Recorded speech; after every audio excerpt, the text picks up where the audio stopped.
Hello दोस्तों, good morning. तो guys मैं लेट तक उठकर रेडी होकर खाना खाया। खाना खाकर मैं अपने चाचा के घर चला गया। हमें कोई काम था, गुजरात जाना था, तो हमें पहुंच गए उनके घर पर। वो सामान लेके जाना था। मैं और मित्तू पहुंच गए बस के अंदर। बस के अंदर आकर बैठ गए। हमारे घर पर क्या काम था तो हम बस में आकर बैठ गए। फिर लिए हमने टिकट ली और मित्तू और मैं बैठ गए बस के अंदर। इतने में बस रवाना हो गई। बस रवाना होकर हम देख रहे थे बाहर के नज़ारे मौसम बहुत तगड़ा था, एकदम ठंडा मौसम था। तो मैं और सो गए बस में अंदर। स्लीपर बस थी। फिर पता नहीं ड्राइवर साहब ने कौन से रास्ते में बस को डाला कि ऐसे रास्ते में डाला कि शीशा फोड़ दिया बस का, और बस को पजाली मिट्टी के अंदर, गोबर के अंदर फंस गई है। फिर हमने धक्के दिए इसके, फिर भी ये नहीं निकली। फिर कोई गांव वाले ने झाड़ी लाया। झाड़ी लाकर हमने देखा तो बस का आगे का शीशा तो फूट गया था। फिर उन्होंने झाड़ी जुड़ी लगाई, हमने तो क्या लगाई, हम तो देख रहे झाड़ी की सहायता से वहाँ से बस को निकाल कर बाहर आए। बाहर आकर बस के कांच शीशे और इन्होंने ड्राइवर साहब ने उतारे। फिर इन्होंने चश्मा लगाकर बस चलाई और बस के अंदर हवा आ रही थी इतनी तगड़ी, शीशा फूटने के कारण सीधी हवा आ रही थी बस के अंदर।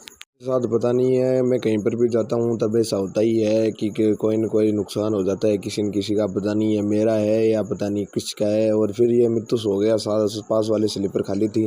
इतने में इसको भूख लगी, कहने लगा कि मैं तो रोटी खाऊंगा, रोटी खाएगा तो भी खाएगा। फिर हमने जो वो पराठे लाए थे वो खाने लगे। और ये फिर एक जगह बाहर देखा तो बाहर बहुत भीड़ हो रही थी। मैंने देखा क्या हो गया यहाँ पर। थोड़ा सा आगे चले तो पता चला कि क्या हुआ है। तो एक ट्रक के अंदर घुस गया था पीछे से। तो हमने देखा कि ट्रक के एक साइड से पूरा एकदम ट्रक चिपक गया था। पता नहीं कि भाई कितनी लगी नहीं लगी, हम तो उतर नहीं सकते बस से। फिर मैं बस के अंदर पोटली के ऊपर सो गया। फिर अंदर देखा तो बस नज़ारा बहुत तगड़ा था अजमेर का। अजमेर पहुंचने वाले थे तो एक पुल के ऊपर से गए। तो पुल के ऊपर से मैंने व्यू कैप्चर किया जो आपके साथ शेयर किया है मैंने। फिर अजमेर के अंदर हमने लिया ठंडे के साथ एक लिया कुरकुरा 5 रुपये का। तो फिर वो कुरकुरा खाया। कुरकुरा खाकर हम बाहर देखा तो बाहर बारिश हो रही थी। तो मैं बारिश का वीडियो बनाया। फिर बाहर देखा तो ये कांच लगा रहे थे अजमेर के अंदर। हमने कांच चेंज करवाया था बस का। फिर बाहर निकल कर देखा तो बाहर हो रही थी बारिश हो रही थी बढ़िया, और ट्रक आ रहे थे जा रहे थे। फिर हम तो बस के अंदर सो गए। हमारा काम यही था क्योंकि बस सुबह रवाना होकर सुबह 4 बजे 5-6 बजे पुगाया था हमको वहाँ पर। तो हम बैठे थे बस के अंदर, सुबह पूरी रात बस के अंदर ही निकाली हमने। तो मैं भी सो गया और ये मित्तू भी सो गया, और सारे बस के अंदर जितने पैसेंजर थे सारे सो रहे थे।